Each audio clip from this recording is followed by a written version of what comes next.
તમારી પાસે પાસપોર્ટ છે તો તમે ભારતના નાગરિક છો, આવું તમે માનો છો, પણ હકીકત કંઈક અલગ છે. મોટાભાગના લોકો માને છે કે પાસપોર્ટ ભારતીય નાગરિકતાનો પાક્કો પુરાવો છે, પણ એવું નથી. વિદેશ મંત્રાલયે સ્પષ્ટ કર્યું છે કે પાસપોર્ટ એ મુખ્યત્વે એક ટ્રાવેલ ડોક્યુમેન્ટ છે, નહીં કે નાગરિકતાનો પુરાવો.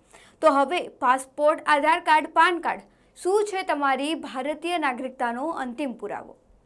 વિદેશ મંત્રાલયની સ્પષ્ટતા મુજબ પાસપોર્ટ તમને દેશની બહાર જવા અને પાછા આવવાની કાનૂની પરવાનગી આપે છે, પરંતુ જ્યારે વાત કોર્ટમાં અથવા કાયદાકીય રીતે ભારતીય નાગરિકતા સાબિત કરવાની આવે ત્યારે માત્ર પાસપોર્ટ પૂરતો નથી હોતો.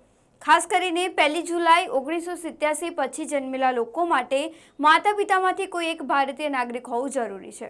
વર્ષ 2013માં બોમ્બે હાઈકોર્ટે પણ સ્પષ્ટ કર્યું હતું કે પાસપોર્ટ અને આધાર કાર્ડ માત્રથી નાગરિકતા સાબિત નથી થઈ શકતી.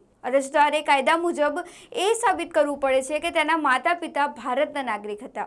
કાયદાની જોગવાઈ અનુસાર જો કોઈનો જન્મ 26 જાન્યુઆરી 1950 કે તેના પછી અને 1 જુલાઈ 1987 પહેલા ભારતમાં થયો હોય તો તે જન્મથી ભારતીય છે, પરંતુ ત્યારબાદના જન્મ માટે માતા પિતાની નાગરિકતા અનિવાર્ય બને છે. તો હવે જો કોઈ તમને પૂછે કે શું પાસપોર્ટ જ નાગરિકતાનો પુરાવો છે, તો તેમને અમારી આ રીલ એકવાર જરૂરથી બતાવી દેજો. અમારી આ રીલ તમને ઇન્ફોર્મેટિવ લાગી હોય તો લાઇક, ફોલો, શેર જરૂરથી કરજો.